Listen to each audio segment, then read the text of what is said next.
अस्सलामु अलैकुम वरहमतुल्लाहि वबरकातुहू। नाज़रीन और सामईन, उम्मीद है ईमान और सेहत की बेहतरीन हालत में होंगे इंशाल्लाह आमीन। मैं हूँ कारिया मरियम और हम सीख रहे हैं सूरतुल बकरा को तजवीद के साथ, लफ्ज़ी तर्जमा व मुहावरा तर्जमा और उसकी तफसीर। तो सबसे पहले हम सूरतुल बकरा की आयत नंबर 13 को तजवीद के साथ पढ़ते हैं। तो आइए मेरे साथ इसको मिलके पढ़ते हैं और आपने साथ साथ पढ़ने की कोशिश करनी है और प्रैक्टिस करनी है ताकि आपकी तजवीद बिल्कुल ठीक हो जाए। अऊज़ु बिल्लाहि मिनश शैतानिर रजीम। बिस्मिल्लाहिर रहमानिर रहीम। व इज़ा, ज़ाल को नरमी से बोलेंगे, इज़ा नहीं बोलना, सख्ती से नहीं बोलना, नरमी से बोलना है। व इज़ा क़ीला लहुम आमिनू, क़ीला ला, क़ाफ को मोटा पढ़ना और या साकिन से पहले ज़ेर आ रही हो तो खींच के पढ़ते हैं। क़ीला लहुम आमिनू, सेम ऐसे वाव साकिन से पहले पेश आ रही है तो उसको भी लंबा करके पढ़ते हैं। वइज़ा क़ील लहुम आमिनू कमा आमनन नासु क़ालू, नन्नासु, नून में शद्दत पे गुन्ना की आवाज़ को थोड़ी देर नाक में ले जाएंगे और गुनगुना के पढ़ेंगे। नून के ऊपर तशदीद हो या मीम के ऊपर तशदीद हो तो इसी तरह ही पढ़ते हैं, इसको गुन्ना कहते हैं। आमनन नासु क़ालू अनुमिनु, नुमिनु, यहाँ पे मैंने झटका दिया है। क्यों दिया है? जब हमजा के ऊपर जज़म आ जाती है तो झटका दे के पढ़ते हैं। अनुमिनु कमा आमन सुफहा अला इन्नहुम हुमुस सुफहाउ वलाकिन ला यअलमून। वइज़ा क़ील लहुम आमिनू कमा आमनन नासु क़ालू अनुमिनु कमा आमनस सुफहा अला इन्नहुम हुमुस सुफहाउ वलाकिन ला यअलमून।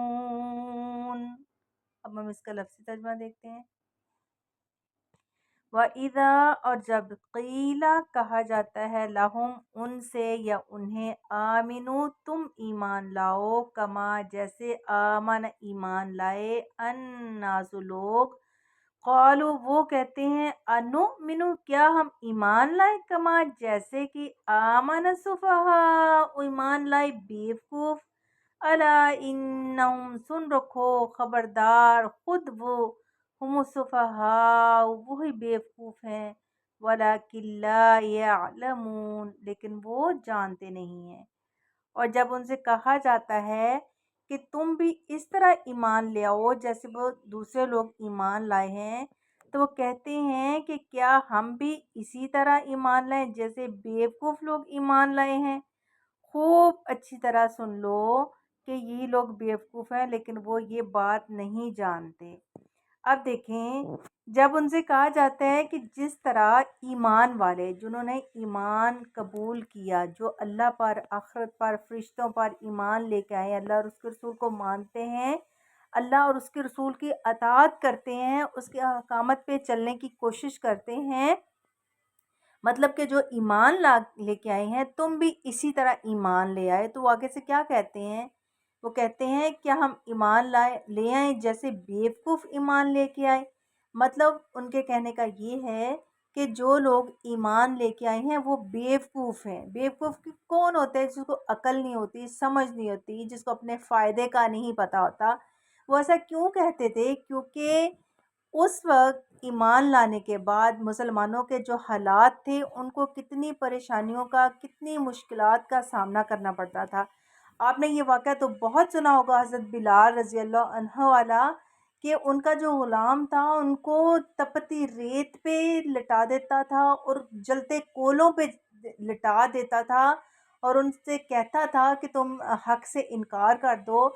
लेकिन हज़रत बिलाल रज़ी अल्लाह अन्हु जो थे वो फिर भी कहते थे, ओहद ओहद, اللہ ایک ہے، اللہ کی وحدانیت کو پکارتے تھے، اگر ہم ان کے واقعات کو دیکھیں تو کتنے کتنے ان کے اوپر مصیبتیں آئیں، کتنی پریشانیاں آئیں، کتنے حالات سے ان کو گزرنا پڑا، کیسے کیسے ان بچے یتیم ہو گئے، عورتیں بیوہ ہو گئیں، ان کو شہید کر دیا گیا، کتنی اس کے علاوہ ان کے جو غلام بنا لیے جاتے تھے، ان کو کتنی ان کے جو مالک ہوتے تھے کتنی تکلیفیں دیا کرتے تھے، اور پھر اتنی مشکلات کا جو دور تھا لیکن پھر بھی وہ اسلام پہ ڈٹے رہے۔ تو جب یہ ایسے منافق لوگ جن کے دلوں میں خرابی تھی، جن کے دلوں میں مرض تھا، وہ جب ایسے لوگوں کو دیکھتے تھے تو کہتے تھے یہ بیوقوف ہیں، کہتے ایمان لے آئے ہیں اور کتنی تکلیفوں کا سامنا کرنا پڑ رہا ہے لیکن ڈٹے ہوئے ہیں، ہٹتے ہی نہیں ہیں اس بات سے، اور یہ پاگل لوگ ہیں، یہ بیوقوف ہیں، ان کو سمجھ نہیں ہے، یہ ان کا کہنا تھا۔ لیکن آگے اللہ تعالیٰ کیا کہتے ہیں کہ یہ وہ بیوقوف نہیں ہے، یہ بیوقوف ہیں۔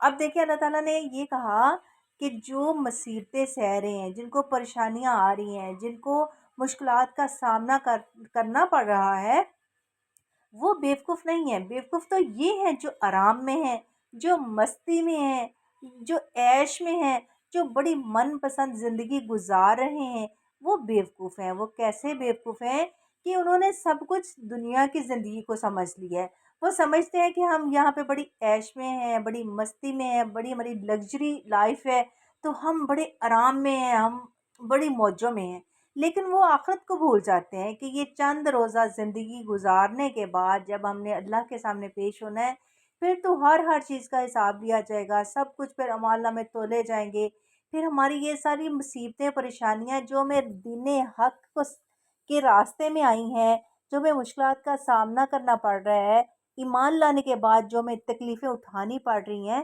وہی تو اصل ہماری کامیابی ہے۔ اسی سے تو اللہ تعالیٰ راضی ہو کے ہمارا جو اعمال نامہ ہمارے دائیں ہاتھ میں دے گا، ہمیں جنتوں کو وارث بنا دے گا۔ تو وہ اس بات کی انہیں سمجھ نہیں آتی تھی، وہ سمجھتے تھے کہ دنیا کی زندگی اب جو نظر آ رہی ہے یہ سب کچھ ہے، آخرت کو کس نے دیکھا، آخرت کا دیکھا جائے گا۔ تو اصل میں اللہ تعالیٰ کہتے ہیں کہ یہ لوگ بیوقوف ہیں۔ آج ہم اپنا دیکھیں، ہم اپنی دنیاوی زندگی میں اتنے مست ہو جاتے ہیں، اتنے مگن ہو جاتے ہیں کہ ہمیں آخرت کی فکر ہی نہیں رہتی، اور آج کے دور میں بھی ہم دیکھیں جو دین کا کام کر رہے ہیں، جو اپنے آپ کو جنہوں نے اللہ کے حوالے کر دیا، ہم کہتے ہیں پاگل ہیں، ان کو تو بس نا دین کے علاوہ، یا پھر ہم اعتراضات کرنے لگ جاتے ہیں یہ مولویوں کو، یہ مولوی آنیوں کو، ان کو تو بس نمازوں کے علاوہ، یہ پردے کے علاوہ، یہ دین کی باتوں کے علاوہ ان کو تو کوئی کام آتا ہی نہیں ہے۔ مطلب آج کے دور میں بھی ہم سمجھتے ہیں کہ یہ لوگ جو دین پہ چل رہے ہیں نا، یہ جو ہر وقت اللہ کے اور اللہ کے رسول کی باتیں کرتے رہتے ہیں، دین پہ چلنے کی کوشش کرتے رہتے ہیں، تو یہ بیوقوف لوگ ہیں۔